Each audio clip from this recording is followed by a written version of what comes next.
said about projecting? Oh, yeah.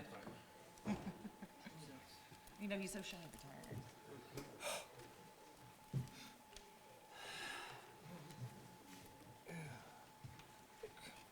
Go get some new glasses.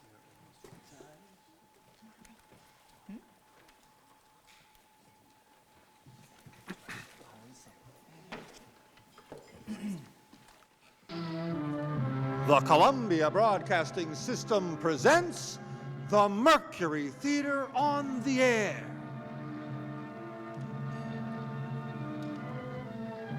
Ladies and gentlemen, the star and director of the Mercury Theater, Orson Welles. Good evening. On Thursday, July 14th at 2:29 in the afternoon, aviator Howard Hughes set his big twin-motored monoplane, World's Fair 1939, down at Floyd Bennett Field for a new record in round-the-world flying.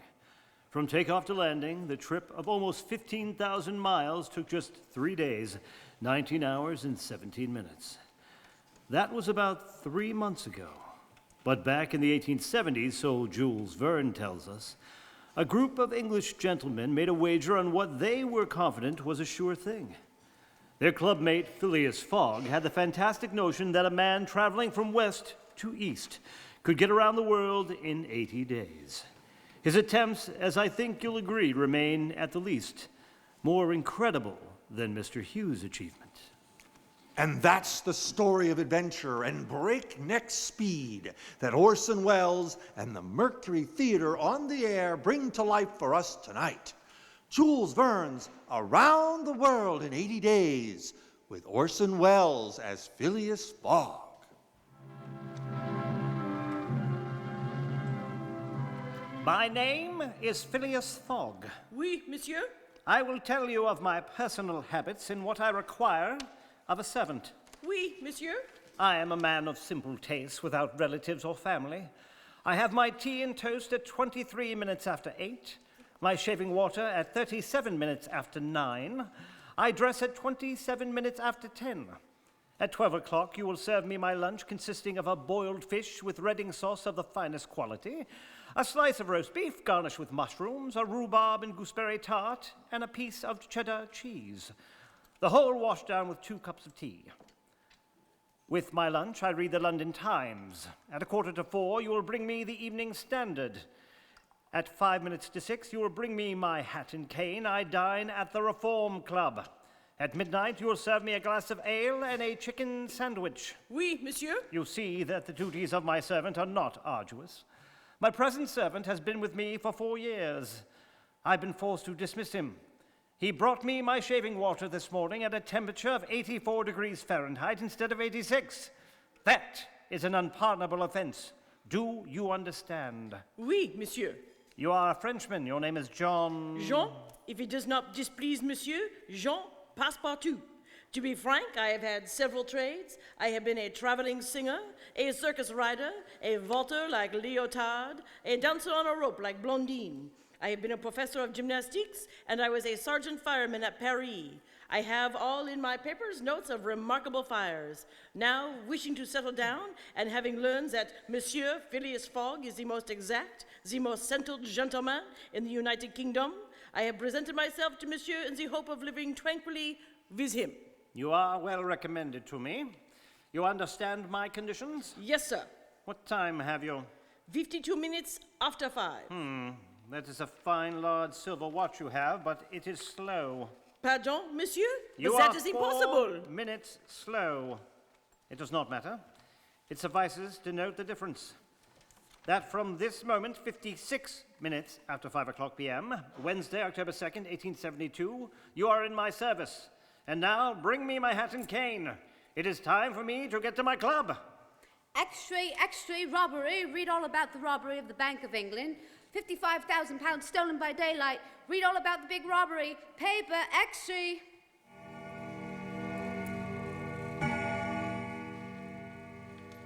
Your deal, Mr. Fogg.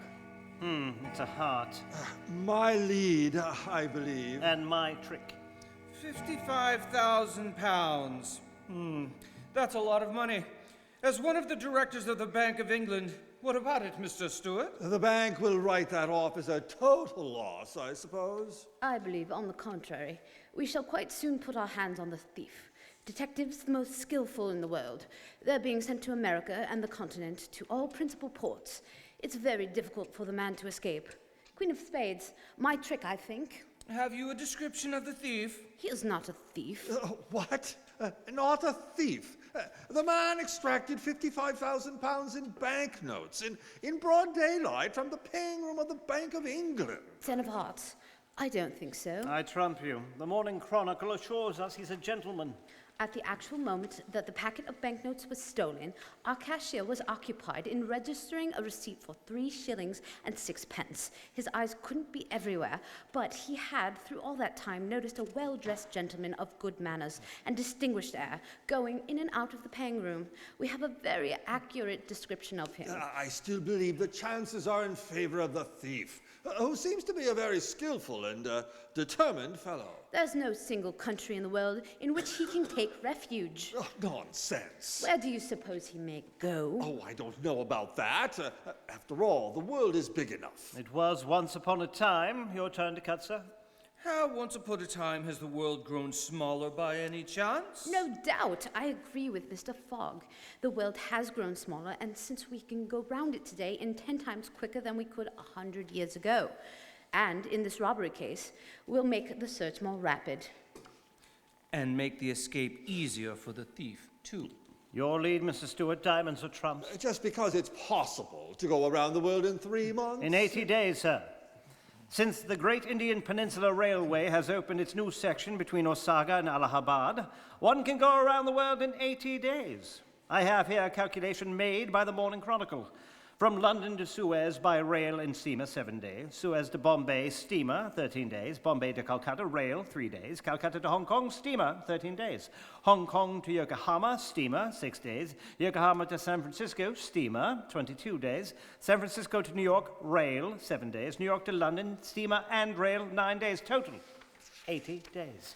Yes, that makes 80 days. It doesn't, however, include bad weather, contrary winds, shipwrecks, railroad accidents, and such. It includes everything. Even if the Hindus or the Indians tear up the rails, or they stop the trains, plunder the cars, and scalp the passengers? It includes everything. 2 trumps. Theoretically, you're right, Mr. Fogg, but practically... Practically also, Mr. Flanagan. I'd very much like to see you do it. It depends only on you. Let us start together. Heaven forbid, Mr. Fogg. I would willingly wager £4,000 that such a journey made under these conditions is impossible. On the contrary, it is quite possible. Well, do it then. Go around the world in 80 days? Yes. I am willing. When? At once. Only I warn you, Mr. Flanagan, I shall do it at your expense. Gentlemen, this is folly. Let's continue with our game. Your lead, Mr. Fogg. Deal again, please. There's a misdeal. Mr. Fogg, I'm taking you up on it. I wager £4,000. My dear Flanagan, you're not serious, are you? When I use the word wager, sir, it is always serious. Very well. I have £20,000 deposited with Baring Brothers. I am willing to risk them. £20,000? £20,000 when the slightest unforeseen delay would make you lose? The unforeseen does not exist. But Mr. Fogg, this period of 80 days is calculated only as a minimum. A minimum well employed is always sufficient. It means you must jump mathematically from the trains into the steamers, and from the steamers onto the trains. I shall jump mathematically. You're joking. A true Englishman never jokes when so serious a matter as a wager is in question. Gentlemen, I bet £20,000 against who will that I will go around the world in 80 days or less. That is, in 1,920 hours or 115,200 minutes. Do you accept? Oh, yes. I suppose so. Very well. The Dover boat starts at 8:45. I shall take it. This very evening. This very evening. As today is Wednesday, the 2nd of October, I shall be due in London in this very card room of the Reform Club, pell-mell, on Saturday, the 21st of December at 8:45 p.m., in default of which the £20,000 at present deposited to my credit with Baring Brothers will be yours, gentlemen, in fact and in right. Here is a check for the full amount. Well, Mr. Fogg, if you are taking the 8:45 train to Dover, would not you like to stop the game now and make your preparation? I am always prepared, sir. Diamonds or trumps, your lead, Mr. Flanagan. Passepartout! Passepartout! Oui, monsieur. Passepartout, it is the second time I have called you. But it is not midnight, monsieur. I do not expect you. I know it, and I do not find fault with you. Prepare yourself. We leave in 10 minutes. No trunks are necessary, only a carpet bag. In it, 2 woolen shirts and 3 pairs of stockings, the same for you. We will purchase on the way. You may bring down my mackintosh and travelling cloak, also stout shoes, although we will walk but little or not at all. Also, take this bag and take good care of it. There are £20,000 in it. But Yes? monsieur is thinking of leaving home? Yes, Passepartout. We are going around the world.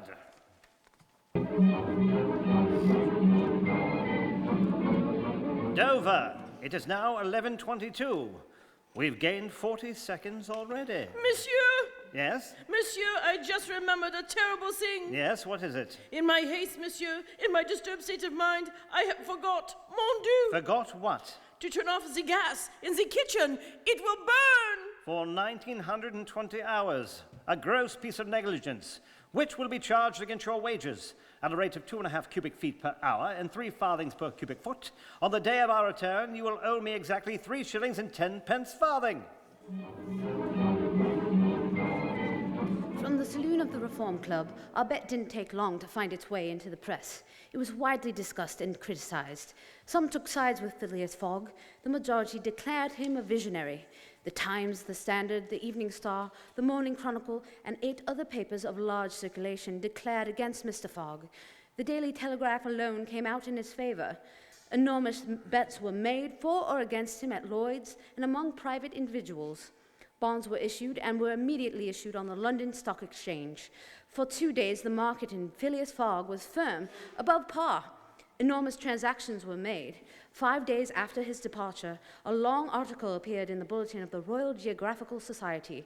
It treated the question from all points of view and demonstrated clearly the folly of the enterprise. The article made a great sensation. Phileas Fogg declined.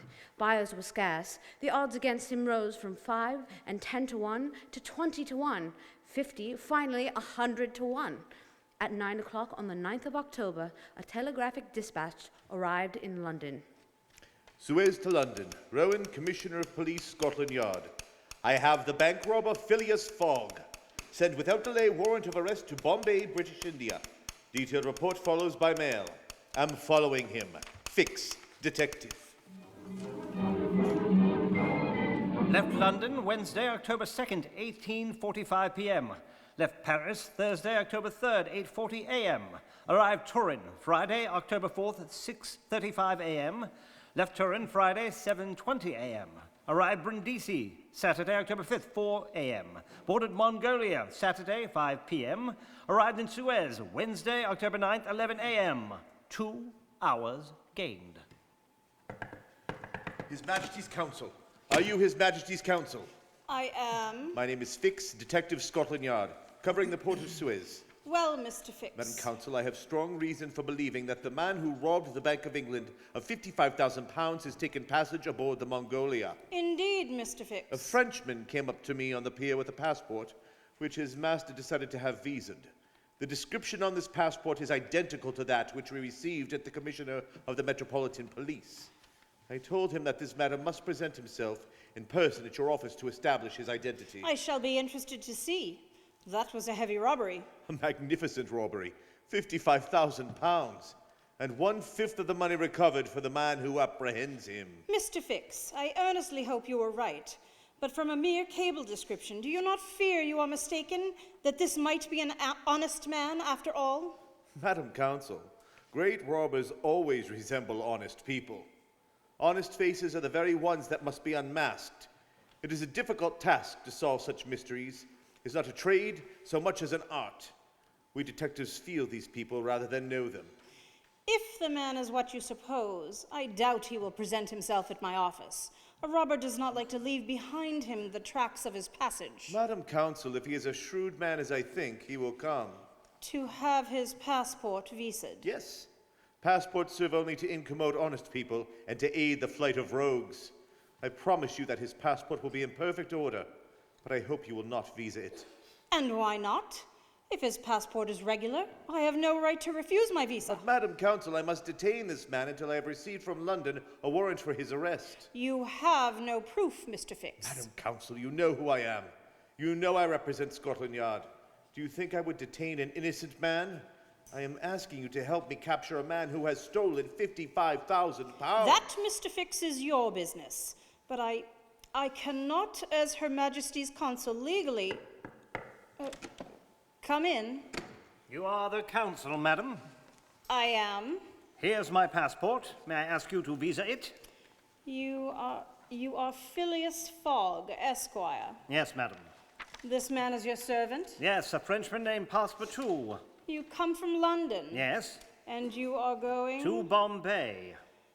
Well, sir, you know this formality of a visa is useless, and that we no longer require the presentation of a passport. I know it, madam, but I wish to prove by your visa my trip to Suez. Very well, sir. Here it is. I thank you, madam. Good day. Now will you admit, Madam Counsel, that this phlegmatic gentleman resembles, feature for feature, the robber whose description I have received?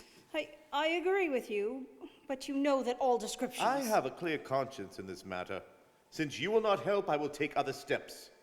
His servant seems to me less mysterious than the master. Moreover, he's a Frenchman. Who cannot keep them from talking? I shall not let him out of my sight. I shall follow them to the ports. I shall follow them to Bombay. If necessary, I shall follow them around the world.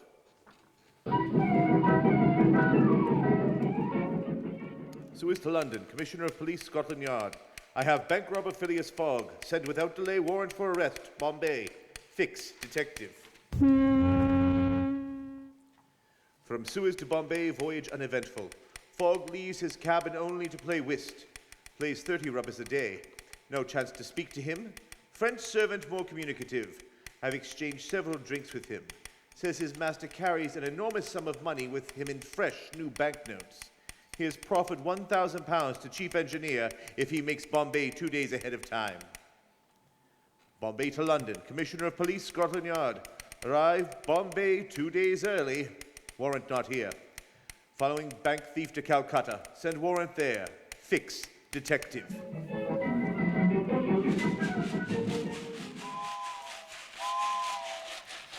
Passengers! Passengers, leave the train! All passengers, leave the train! Monsieur! Yes? Monsieur, it is a calamity! Explain yourself. Monsieur, we are stopped. There is no more railway. Conductor! Yes. Conductor, where are we? Osaka, sir, where the railway ends. This railway is not finished. No, sir. The papers announced the opening of the line 3 weeks ago. The papers were mistaken, sir. From Osaka to Allahabad, the tracks are not finished. The passengers must be otherwise transported. Monsieur, what a calamity! This delay will ruin us. It was provided for. We have gained 2 days, which we can afford to lose. The steamer leaves Calcutta for Hong Kong at midnight on the 25th. This is only the 23rd. We shall arrive at Allahabad tomorrow and Calcutta on the following day. How far is it from here to Allahabad? 80 miles, sir. How may one get there? Oh, there are many ways, sir. Four-wheel palkagaras, zebus carts, palanquins. How long does it take to reach Allahabad by these methods? About 2 or 3 days, sir.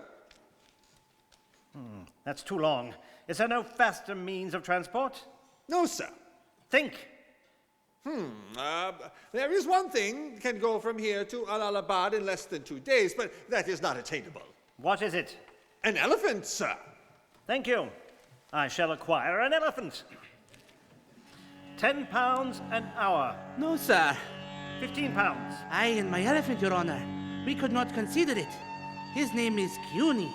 He is an elephant of combat, very swift and very strong. £30. But no, Sahib. £40. For so small a sum, I cannot let him out of my sight. He is my only treasure, Your Honor. How do I know I should ever see him again? Then I will buy him from you. This is not possible, sir. I will give you 1,000 pounds. Sahib, for such a beast, that is nothing. 1,200. No, Sahib. 1,500. Sir, I love him as though he were my own child. 1,800. I am not a greedy man, Your Honor. 2,000 pounds. I cannot refuse a favor for so noble a gentleman. Sahib, you may have my beast, and I will be your guide. Passepartout, Oui, monsieur. the carpet bag. We start at once. Mr. Fogg! Mr. Fogg! Sir, Mr. Fogg, allow me to introduce myself. My name is... Mr. Fix, I believe. It is indeed, sir, though it surprises me that you know it. I always know the names of my fellow passengers. Can I be of service to you, sir? Mr. Fogg, you have acquired this elephant, the only one within 20 miles. That is correct, sir. And with it you hope to reach Allahabad tomorrow. I do, sir. Then I beg you, sir. I am in as great a hurry to reach Calcutta as yourself. If only you will permit me to accompany you, I shall be more than happy. Detective Fix to Commissioner of Police, Scotland Yard. October 23rd, left for Surga. 11:30 a.m. on Elephant Back. Phineas Fogg in one of the howdahs, I in the other. The French servant between us astride the animal. The Parsi guide pitched on the elephant's neck. As night falls, we enter the jungle, proceeding at a steady, rapid pace. As we proceeded, the forest grew denser. Fog is untiring. The man is made of iron. Towards morning, we enter the territory of Bundelkhand. Allahabad only 12 miles to the northeast. At a little before 2, the elephant, showing signs of uneasiness, suddenly stopped. Cuny, hut, hut. Why has he stopped? I do not know, sir. I will see. Brahmin, sir. It's very dangerous. They come towards us. We must remain still. If the elephant is hidden behind these trees, they will not see us. Saute! First came the priests, with mitres on their heads. Behind them, in a car with large wheels, was a statue with 4 arms. Its body colored dark red, its eyes haggard, its hair tangled, its tongue hanging out, its lips covered with henna and beetle. Around its neck was a collar of scarves. Around its waist, a girdle of human hands. What is that statue they're dragging? Kali, the Hindu goddess of love and death. Of death, perhaps. Of love, never. That ugly old witch. Now in my country... Silence! Sacre bleu! Look! There! A woman! She is beautiful! 2 priests were dragging by the arms a young woman, half conscious, deathly pale.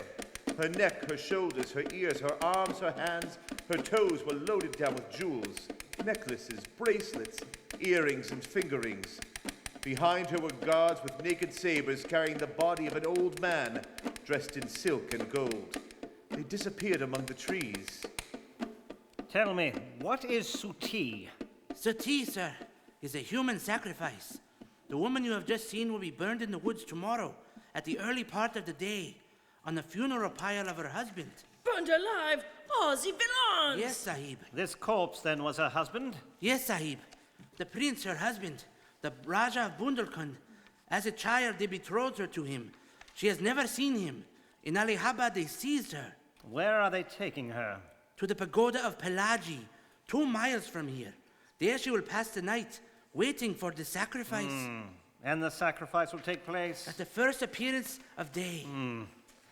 There will be no sacrifice. We will save this woman. Save her? I still have 12 hours to spare. I can devote them to her. Bravo, monsieur! You're a man of art! Occasionally, Passepartout, occasionally, when I have the time. Waited for nightfall. 12:30, reached the pagoda of Pelagi. Found it heavily guarded. We can do nothing before dawn, sir. We will wait. You know, sir, that we not only risk our lives, but horrible punishments if we are taken. I know that.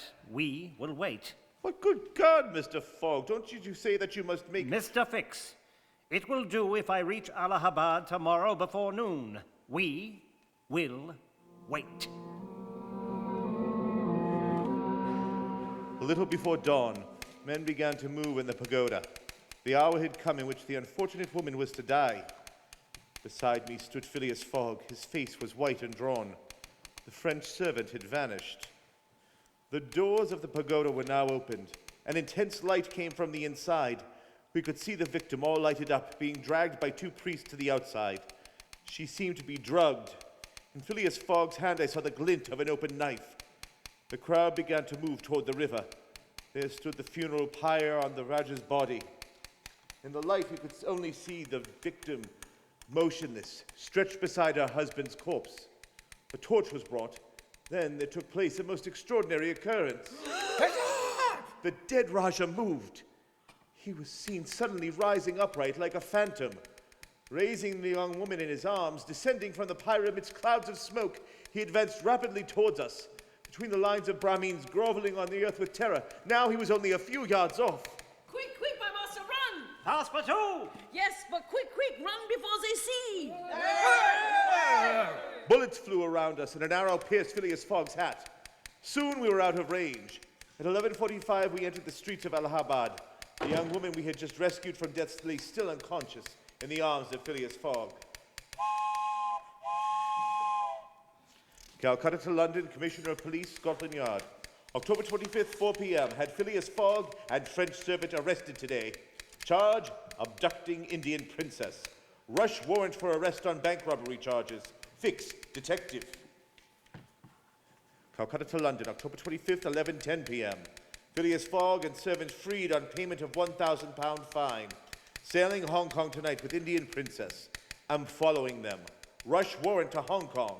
Fix, detective. Hong Kong to London, November 7th. Warrant received too late. Fogg left for San Francisco tonight aboard special charter. Following him. Arrange expedition proceedings, San Francisco. Fix, detective. San Francisco to London, Commissioner of Police, Scotland Yard. Phileas Fogg, French servant and Indian princess arrived San Francisco, December 3rd, leaving 6 p.m. for New York. Advise Her Majesty's Council, New York, arrange expedition. Fix, detective.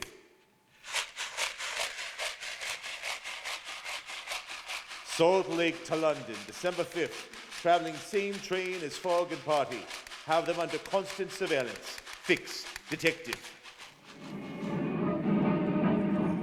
You are listening to a CBS presentation of Orson Welles and the Mercury Theater on the Air in an original adaptation of Jules Verne's Around the World in 80 Days.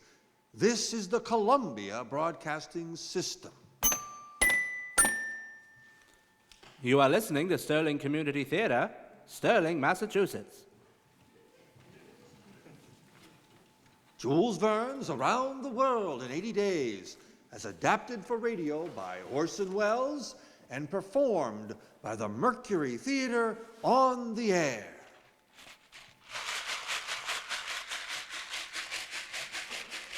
Parbleu, what a country is this America? December 3rd, we leave San Francisco. There are men fighting in the streets. They are electing a justice of the peace. December 5th, 12,000 buffaloes stand on the railroad. We cannot proceed for 3 hours. December 6th, past Great Salt Lake, 3,000 feet above the sea. Mon Dieu! Tonight we will be in Omaha. We are on the 65th day of our journey. By the calculations of my master Phileas Fogg, we are not behind and we are not ahead. Between Hong Kong and Yokohama, we have lost a day, but on the Pacific Ocean, we have caught it up. In this, my master is mad. Of that, there is no doubt. It is not permitted to a man of sound mind to pass his life by jumping from a steamer into a railway car, from a railway car into a steamer. Already from the carpet bag, he has taken for ships, for trains, for bribes, for elephants, more than 7,000 pounds. If he loses his bet, surely he is ruined. But he gives no sign. With us, always, was Mr. Fix. This one, I do not like. Surely he is spying upon my master. Always he is asking me questions. I tell him nothing.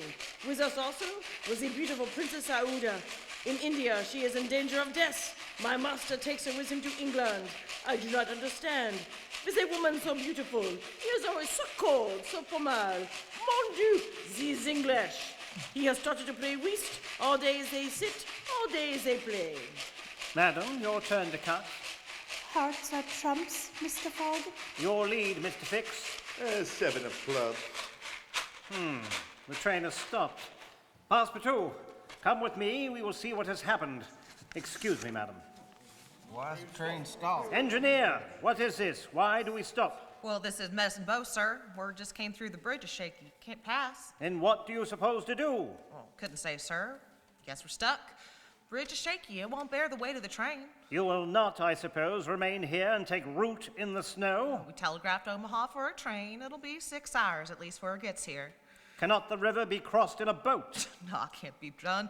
Creek's swollen with the rain. It'll never make it. Make it? I fail to understand. I have contracted with the Central Pacific Railroad from San Francisco to Chicago, demanded that the Central Pacific Railroad fulfill its contract. In addition to that, here is 100 pounds. What? At the present rate of exchange, $483.22, if I am in Omaha by tonight. Well, there might be a way to pass it. On the bridge? Yeah, on the bridge. With our train? Yeah, with our train. But the bridge threatens to fall, Monsieur Fogg. Nonsense. It's my idea that by rushing the train over at full speed, you have a chance of passing. Mon Dieu, mon Dieu, mon Dieu. How much chance? 40%. Maybe 50. What are we waiting for? Come, Passepartout, let us return to our whist game and to the Princess Iuda. I left a very interesting hand.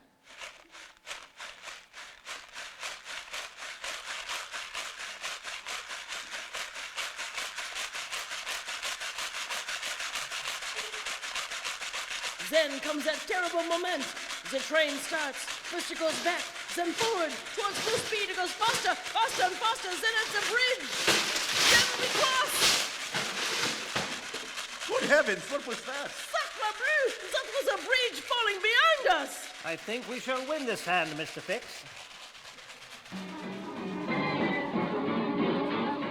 December 8th, arrived Medicine Bow. December 8th, attacked by Red Indians. Arrived Fort Kearny, 20 hours behind time. December 8th, left Fort Kearny, 8 a.m. by ice sled. December 9th, arrived Omaha, 3 p.m., 14 hours behind. December 10th, arrived Chicago, 4 p.m., 8 hours behind time. Left Chicago, 4:30 p.m. by special train. December 11th, arrived New York, 7:35 a.m. Steamship China sailed, 7:10 p.m. We've missed it. Officer! Officer! When does the next ship sail? Well, the Perrier leaves on December 14th, sir. And arrives in England when? It doesn't go to England. It lands in Hague, December 24th, sir. Is there any vessel which arrives in England December 21st? None, sir. Then I must arrange that one shall.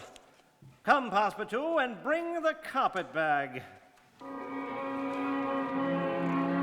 Are you the captain of this ship? I am. I am Phinneas Fogg of London. I am Andrew Speedy of Cardiff. Excellent. Are you ready to sail? In an hour. You are loaded for? Bordeaux. Your cargo? Gravel. You have passengers? No passengers. Never have passengers. That cargo talks too much. Your vessel sails swiftly? Between 11 and 12 knots. The Henrietta, well-known sail and steam. Do you wish to convey me to Liverpool, myself and 3 persons? To Liverpool? Why not to China? I said Liverpool. No. No? No, I'm setting out for Bordeaux. It doesn't matter what price. It don't matter what price. But the owners of the Henrietta? The owners of the Henrietta are myself. The vessel belongs to me. I will charter it from you. No. No? I will buy it from you. No. No? Well, will you take me to Bordeaux? No, not even if you paid me $200. I offer you 2,000. For each person? For each person. And there are 4 of you? 4. I'll leave at 9 o'clock. It is 8:30. At 9 o'clock, we will be on board. Commissioner of Police, Scotland Yard, New York to London. Sailing tonight with bank robber Phinneas Fogg aboard the steamship Henrietta, bound Bordeaux. This time, positively, he will not escape me. Fix, detective. December 11th off Sandy Hook at midnight.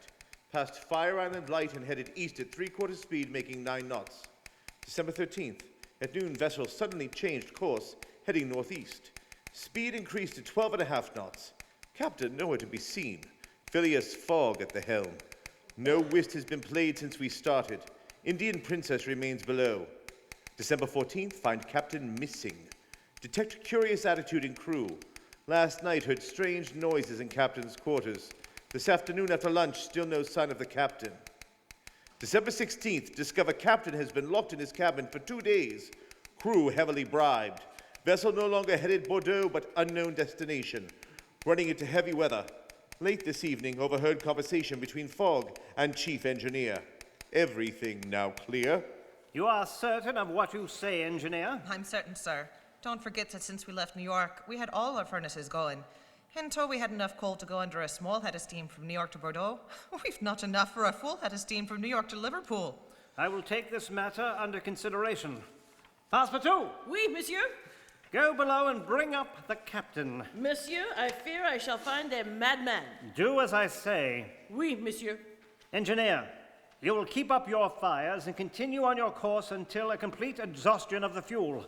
Don't let the fires go down. On the contrary, let the fires continue full. Where is he? Where is he? Ah, good evening, Captain. Oh, you scoundrel! Captain Speedy, you will forgive me for the slight inconvenience I have caused you, but you are an obstinate man and my business is urgent.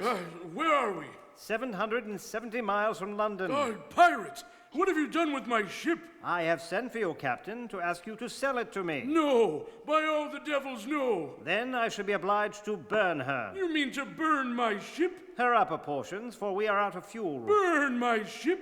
A ship that's worth $50,000? I offer you $60,000. Oh, mighty heavens. Well, Captain, what do you say? And the iron hull will be left? The iron hull and the engine, sir. Is it a bargain? Bargain. Passepartout! Oui, monsieur. The carpet bag. Captain Speedy, here's your money. Count it, please, and don't let all this astonish you. Know that I shall lose £20,000 if I am not in London on December 21st at 9:15 in the evening. The ship is now mine. Certainly, from keel to the truck of the mast, all the wood she carries. Very well. Captain Speedy, you may resume command of your ship. Dismantle the furniture and fire up the debris. Poop deck. The captain's and the spare deck were burned today. Reached speed of 13 knots. December 19th. Rafts, masts, and spars consumed. December 20th. Railings and remaining portions of the deck fed to the furnace. At 7 in the evening, sighted coast of Ireland and fastnet light. At 10 o'clock, arrived off Queenstown. Mr. Fogg? Yes, Captain. Mr. Fogg, you're a brave man. Thank you. From the bottom of my heart, I pity you. Everything is against you. You have 24 hours in which to reach London, and yet we are only off Queenstown, and there's no more wood. Is that Queenstown where I can see the light? Yes? Can we enter the harbor? Not for 3 hours. Only at high tide. Very well. We'll wait. At 1 in the morning, what was left of the Henrietta made its way into Queenstown Harbor. We landed immediately. At 1:30, we boarded a train, arriving in Dublin at dawn. Embarked on a Liverpool packet. At 20 minutes before noon on the 21st of December, Phinneas Fogg finally landed on the quay of Liverpool. He was now only 9 hours from London. At this moment, with what I admit was a heavy heart, I approached him and put my hand on his shoulder. Sir? You are really Phinneas Fogg. Yes, sir. Then with this warrant, in the name of the Queen, I arrest you. Oh, mon Dieu, mon Dieu. So on the 80th day of his tour around the world, only 9 hours from London, with 3 hours and 5 minutes to spare, and £20,000 at stake, my master was imprisoned here at the custom house at Liverpool. I am désolé. It is snowing. Mon Dieu, what shall I do? All morning we wait on the porch of the custom house where we wait. It is damp and cold. Madame Aouda will not desert my kind master, who sits inside alone. What will become of him? The last train for London leaves at 2 o'clock. Alas, I fear my master is ruined. Oh, mon Dieu! Extra, read all about the arrest. Read all about the arrest of the £55,000 robber. Extra.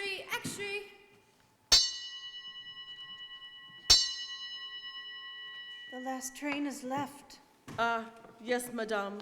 This is truly the end. Mr. Fogg, Aouda, Passepartout. What is it, scoundrel? I have made a terrible mistake, a terrible thing. Quickly, come with me, hurry, or your master will be ruined. Oh, Mr. Fogg. Oh, Mr. Fogg, forgive me. Sir? Oh, pardon me, sir, pardon. I've made a terrible mistake, a dreadful error. An unfortunate resemblance, sir. You are not the robber. You are not the robber. The robber was arrested in Edinburgh this morning. You may go, sir. You are free. Then my master does a wonderful thing. He wastes 5 seconds. He goes to the detective. He looks him right in the face. And then, with the only rapid movement he has ever made in his life, he draws back both his arms, and then with the precision of an automaton, with both his fists, he strikes. Take that, sir! We jump into a carriage, and in 5 minutes we are at the station. It is 40 minutes past 2. Phineas Fogg orders a special train.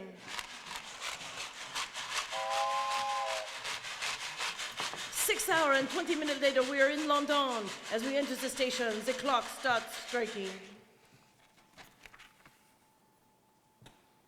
My friends, I have been around the world in 80 days and 15 minutes. I've lost. My master is ruined. With my own eyes in these 80 days, I have watched him spend more than 19,000 pounds of his money. The carpet bag is flat and empty. And tomorrow, the gentlemen of the Reform Club will cash their check for 20,000 at Baring Brothers. Sadly, this evening, we return to the house at Savile Row. To be sure, the gas is still burning. Our neighbors do not know we have returned. The doors and windows of the house are kept closed. Sadly, I cook the dinner. Sadly, I prepare an appartement for Princess Aouda. Sadly, I tell her the truth, that for my master, as a man of honor, there is only one course open. Passepartout, we must do something to prevent it. Madame, I can do nothing by myself, nothing at all. I have no influence over my master's mind. Could you, perhaps? What influence would I have? Mr. Fogg is subject to none. Has he ever understood that my gratitude for him was overflowing? Has he ever read my heart? My friend, you must not leave him for a single instant. The night passes. Monsieur Fogg has retired. But has he slept? I have watched like a dog at my master's feet all night till morning. I have heard him restlessly pacing the floor. You called, monsieur? I did. You will prepare the Princess Aouda's breakfast.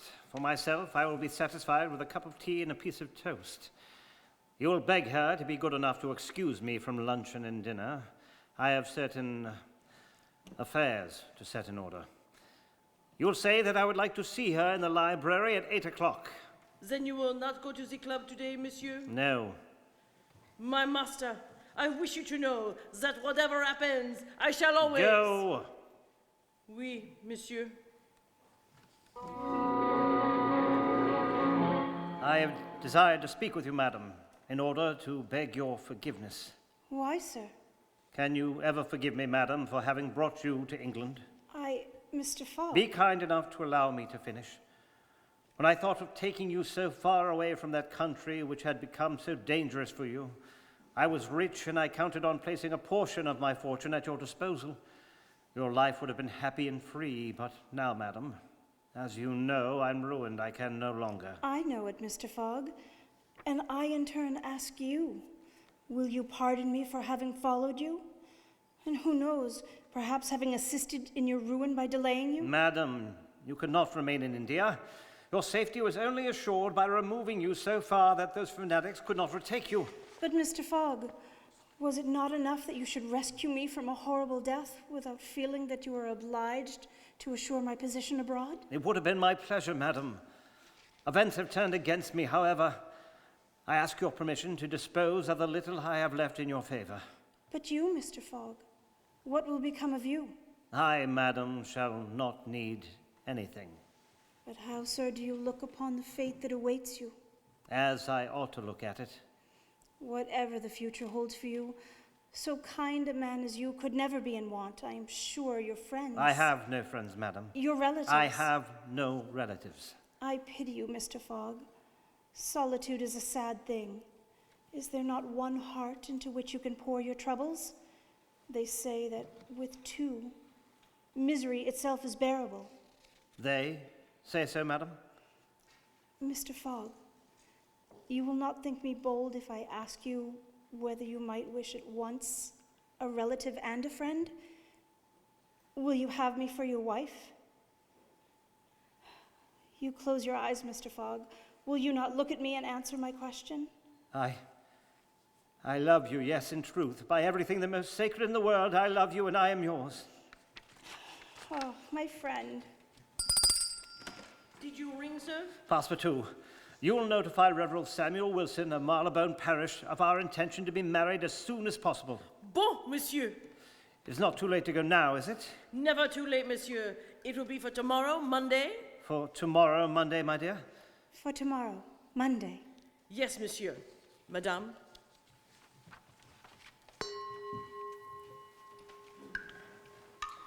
Gentlemen, in 15 minutes the time agreed upon between Phineas Fogg and ourselves will have expired. At what hour did the last train arrive from Liverpool? 23 minutes after 7, and the next train doesn't arrive until after midnight. Gentlemen, if Phileas Fogg had arrived on the train 23 minutes after 7, he would have already been here. We can therefore consider we have won the bet. I wouldn't be too sure, gentlemen. Mr. Fogg is an eccentric of the first order. His punctuality is his byword. He never arrives too late or too soon. He will appear here at the very last minute, or I should be very much surprised. Please continue our game, gentlemen. Your deal, Flanagan. This is the rubber game. He has 11 minutes. Monsieur! What's the matter, Passepartout? Monsieur, the marriage is impossible. Impossible? What do you mean? What stands in the way? Impossible tomorrow, sir. Explain yourself, Passepartout. It is impossible tomorrow, sir. Tomorrow is Sunday. Monday, Passepartout. Today is Saturday, monsieur. Have you lost your mind? Today is Sunday. No, sir. Today is Saturday. Saturday? Impossible! Yes. You have made a mistake of 1 day. We have arrived 24 hours in the past. Today is Saturday the 21st. We are complete. We have won. We are saved.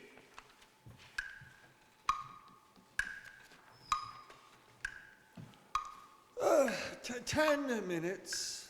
9 of hearts. Ace of hearts. For my part, I doubt I'd believe it was he if I saw him.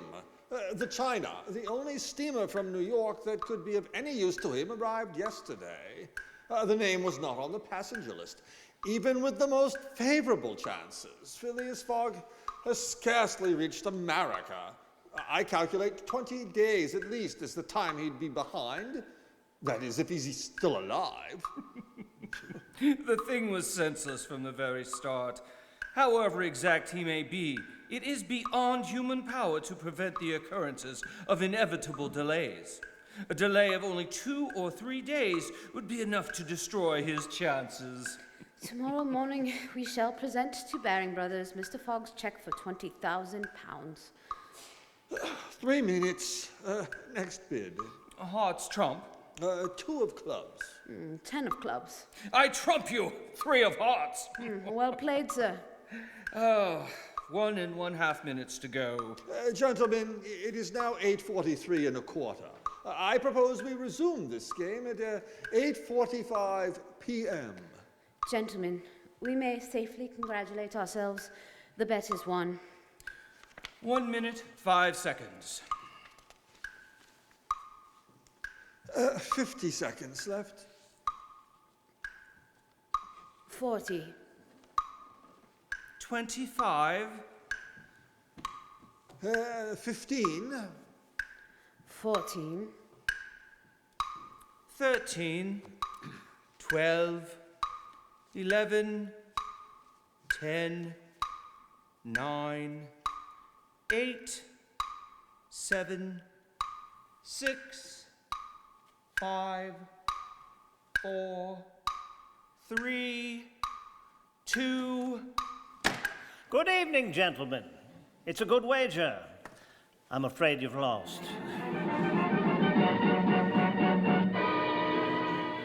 If you don't mind, Mr. Fogg, that is Mr. Orson Welles, how did a man of your character happen to be on time when all along you thought you were late? Well, it's this way. You know, speaking out of character and as one of the least punctual of mortals, I'm always happiest on the 79th day of the Jules Verne adventure. Here, for a blissful page or two, it does really look as if my lifelong list of trains missed and appointments forgotten may finally be justified in the delirious unlikelihood of Mr. Fogg losing his bet. We of the world who can't read timetables, wind watches, or get out of bed, we for whom traffic jams were made and for whom the alarm clock never rings, we more than any regard with benevolent suspicion those incidents which delay the undelayable Englishman. To us, they are less like incidents than excuses. The whole story's too good to be true, an alibi we'd never dare, at least I'd never dare anything like, "Excuse me, old man, I tried to make it, but you see, there was an Oriental princess and a tribe of red Indians, and then we had to burn up our ship on the way over for fuel. I'm sure you know how it is, most annoying. Hope you'll forgive."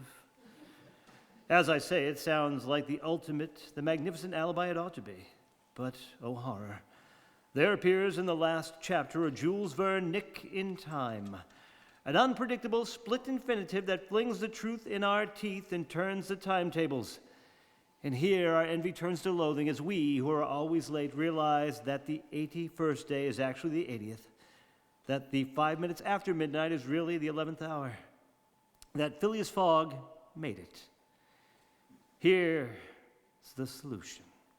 At a period when your grandfather saw the sun pass the meridian 80 times, Mr. Fogg, rushing precisely around the globe toward the sun, celebrated the solemn and unavoidable occasion 79 times only and gained a day.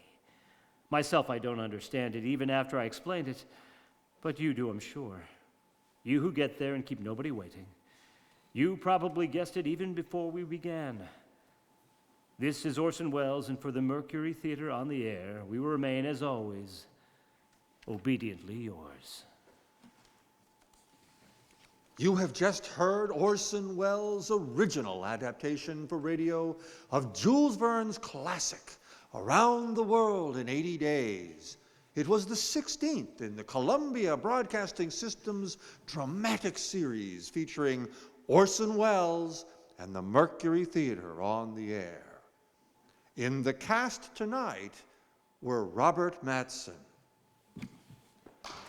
Meg Taylor, Jack Mestel, Chuck Grigaitis, Matthew Rudd, Larry Williams, John Van Norden, Margot Thompson, Colleen Norton, sound engineer Mark Hill, producer Bob Hill, and our director Nate Leonard. Thank you and good night.